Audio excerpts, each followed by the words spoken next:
एक crime branch की team ने भूषण वर्मा नाम के एक आदमी को गिरफ्तार किया है, जो वारदात 3 सितंबर को 15 अगस्त मैदान जो नॉर्थ डिस्ट्रिक्ट में एक वारदात हुई थी, जिसमें जैन समुदाय के लोगों का अपना पूजा कार्यक्रम चल रहा था। उसमें कुछ सोने के बर्तन जो पूजा में यूज हुए थे, उनकी चोरी का एक मामला दर्ज किया गया था। उसमें एक गिरफ्तारी हुई है भूषण वर्मा की, और इसके पोजीशन से एक कलश और कुछ पिघला हुआ सोना, मेल्टेड गोल्ड इससे रिकवर हुआ है। और इसके साथ में इसके जो 2 एसोसिएट हैं वो भी गिरफ्तार किए गए हैं, जिसमें एक का नाम अंकित है, जिसने मेल्टिंग की प्रोसीजर को काम में लाया गया, और दूसरा गौरव है, जिसने मेल्टेड गोल्ड को आगे खरीदा है इससे। तो दोनों के पोजीशन से करीब 150 ग्राम मेल्टेड सोना भी रिकवर हुआ है, और एक कलश जो पूजा में यूज हुआ था वो as it is in Bhushan Varma से रिकवर हुआ है। इसमें जो वारदात के बारे में बताना चाहूँगा, 3 सितंबर को सुबह में करीब 10 बजे के आसपास ये चोरी की वारदात को इसने अंजाम दिया था, भूषण वर्मा ने अंजाम दिया था। ये पिछले 2 दिन से वहाँ पर रेकी करता था लगातार। 1 सितंबर को, 2 सितंबर को भी पूजा के प्लेस को इसने विजिट किया। वहीं पर इसने जो वहाँ पूजा कराने वाले जो आदमी थे उनके जैसे आभूषण परचेज किए और अपने जो अटायर थी उसको पहना। 2 दिन तक ये वहाँ पर पूजा में इसने पूरा पार्टिसिपेट किया, और जहाँ जहाँ सिक्योरिटी के थोड़े थोड़े लूप होल्स थे उसको इसने अच्छे से समझा, देखा उसको। और तीसरे दिन सुबह में 10 बजे जब इसको लगा कि अभी पूजा का पीक टाइम चल रहा है और लोगों का ध्यान इस तरफ नहीं है, तो ये जो 3 कलश रखे हुए थे वो 3 कलश वहाँ से इसने चोरी किए। इसमें सीसीटीवी का पूरा फुटेज कवरेज था इसमें, जिसकी वजह से ये आइडेंटिफाई हो पाया। लेकिन वहाँ पर ये जो कीमती सामान था पूजा का, उसके लिए कोई डेडिकेटेड कोई आदमी उसको देखभाल करने के लिए नहीं था। जिस वीकनेस को इसने अच्छे से समझा और उसका फायदा उठाते हुए इसने इस चोरी की घटना को अंजाम दिया। इससे पहले इसने 7 अगस्त को भी एक सोने का छोटा कलश जो ऋषभ विहार में भी एक वारदात हुई थी, वो भी जैन समुदाय के ही लोग पूजा कर रहे थे वहाँ भी करीब 40 ग्राम का एक छोटा कलश था वो, तो उसको भी चोरी की अंजाम को इसने अंजाम दिया था इस वारदात को भी, और इसको इसने कन्फेस किया है, जिस पर अभी आगे इस पर कार्रवाई, इसकी एफआईआर तो दर्ज हो रखी है, इस पर आगे की कार्रवाई अमल में लाई जाएगी। इसकी जो तफ्तीश की गई थी क्राइम ब्रांच ने, उस पर थोड़ा सा बोलना चाहूँगा। एक जो क्राइम ब्रांच में हमारे सत्येंद्र पूनिया और सोहन लाल की जो टीम है, इन्होंने बड़ा अच्छे टेक्निकल इन्वेस्टिगेशन का एक बहुत अच्छा उदाहरण पेश किया।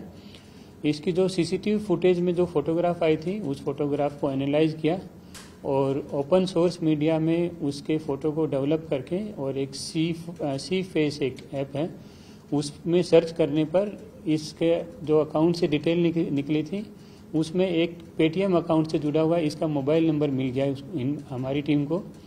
वो मोबाइल नंबर पर जब आगे सर्च की गई तो इसके IMEI सर्च करने पर इसका जो एक्टिव मोबाइल नंबर था वो मोबाइल नंबर इसका मिला। ये मोबाइल नंबर के साथ में कैफ निकालने पर इसका पूरा डिटेल निकला, तो फोटोग्राफ इसका दूसरा भी कंफर्म हुआ। तो इसको फिर ICGS में जो हमारी डोजियर की जो व्यवस्था है उसमें इसको चेक किया गया।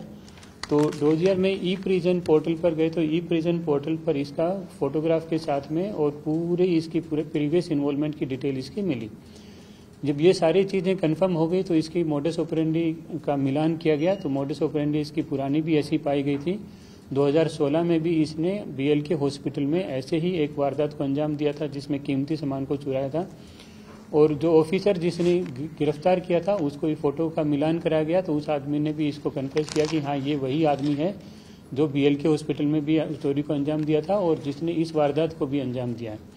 तो ये इन्फॉर्मेशन पुख्ता होने पर इस पर टेक्निकल सर्विलांस किया गया, और टेक्निकल सर्विलांस में इसकी हापुड़ में जब लोकेशन मिली तो इसको हापुड़ में इसके घर से उठाया, जिसके इमीडिएट फर्स्ट पोजीशन में इससे सोने का कलश भी एक कलश इसके पोजीशन से रिकवर हुआ। बाद में गहन पूछताछ के बाद इसके दोनों साथियों का भी पता चला, अंकित और गौरव का, और इस दौरान फिर मेल्टेड जो गोल्ड था वो भी रिकवर किया गया इसके पोजीशन से। तो इस प्रकार इस केस को सोल्व किया गया। इन 3 लोगों की गिरफ्तारी हुई है। आगे भी इसमें इन्वेस्टिगेशन के लिए और कुछ लोगों की भागीदारी इसमें शामिल होने की बात आई है। आगे की तफ्तीश के लिए केस आगे दिल्ली पुलिस और उत्तरी जिले के साथ भी मिलकर के काम करेंगे और भी गिरफ्तारियां संभव है। धन्यवाद। सर, ये 2 चीजें, एक तो ये क्या तीनों की गिरफ्तारी हापुड़ से हुई है पहला, दूसरा ये कि इसको कैसे पता कि कलश वहां पर था और इतनी कीमत में था, ये जैसे मैंने बताया कि ये ऋषभ विहार में भी पिछले महीने अगस्त के महीने में जैन समुदाय के जो लोग पूजा करते हैं वहाँ पर ये गया है, रेकी किया और उसमें वहाँ पर इसको पता लगा कि इस पूजा के दौरान यहाँ पर कीमती जो सामान है वो यूज होता है, कलश यूज होता है। तो इसके बाद इसने यूट्यूब चैनल पर और भी ऐसी लोकेशन सर्च की जहाँ पर जैन समाज के लोगों की पूजा चल रही है। तो वो जो लाइव प्रोग्राम चलते हैं वो लाइव प्रोग्राम देख करके ये लोकेशन पर पहुंचता है और उस लोकेशन को हिट करता है। तो अभी जब ये 15 अगस्त मैदान की इसको ये सूचना मिली तो ये लगातार 3 दिन अपने घर हापुड़ से चल करके यहाँ पर आता था। सुबह में ये पूरे दिन यहाँ पर रहता था, पुजारियों के साथ इसने अच्छी तालमेल बैठाने की कोशिश की। उन्हीं के जैसे वेशभूषा भी वहीं से ली है, उन्हीं लोगों से ली है और फिर 2 दिन तक लगातार इसने वहाँ पर सेवा का काम करने का बहाना किया। और तीसरे दिन जब इसको मौका मिला और जब लोगों का ध्यान, जब पीक टाइम जब पूजा का, उस समय इसने मौके का फायदा उठा करके वहां से ये चोरी की घटना को अंजाम दिया। सीसीटीवी भी आया था, किचन वाला एक सीसीटीवी भी आया था, वो किस जगह का था? वो अभी एनालिसिस कर रहे हैं किस जगह का है, वो इन्वेस्टिगेशन का पार्ट है, उसमें बताया जाएगा। सर, तीनों कलश आपने बताया चोरी हुए थे, तो यानी कि 2 कलश मेल्ट कर दिए गए थे और अभी ये सब पूछताछ का विषय, इसमें इन्वेस्टिगेशन चल रही है। जो मेल्टेड गोल्ड है वो भी क्या वही दोनों कलश हैं या और कहीं का सामान है, वो अभी melted gold as it is recover हुआ है, जिसकी हमने रिकवरी की है इसमें। अब इसमें हो सकता है दोनों, अभी जब आगे के आदमी चैन खुलेगी तो अभी और भी रिकवरी की गुंजाइश है, आगे काम चलेगा इसमें।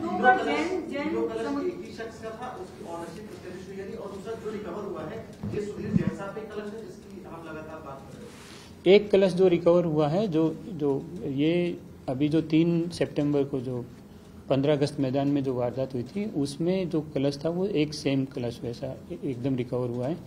और दूसरा क्या सवाल था आपका? ये तीनों किसके हैं, मतलब एक ही आदमी के तीनों हैं, सुधीर जैन के हैं और ये उस वारदात में जो सामान जो चोरी हुआ था वही वाला एक कलश रिकवर हुआ है।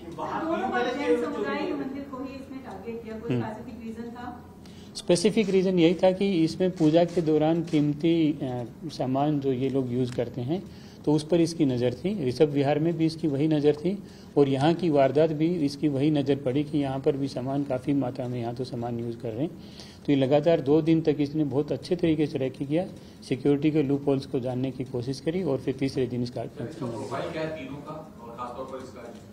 ये चुराया है। इसका जैसे मैंने बताया कि अगस्त के महीने में इसने अंजाम दिया और इसका एक पुराना केस अभी हमने जो ICJS पर चेक कर पाए और जिसकी मदद से इसकी शनाख्त भी की गई। तो एक केस इसका पुराना मिला है। अभी बाकी दोनों का प्रोफाइल, क्योंकि अभी आज दोपहर के बाद ही अरेस्ट हुए हैं, तो इन दोनों का प्रोफाइल अभी चेक कर रहे हैं, उनकी क्या बैकग्राउंड है वो आपको ड्यू कोर्स में बताएंगे।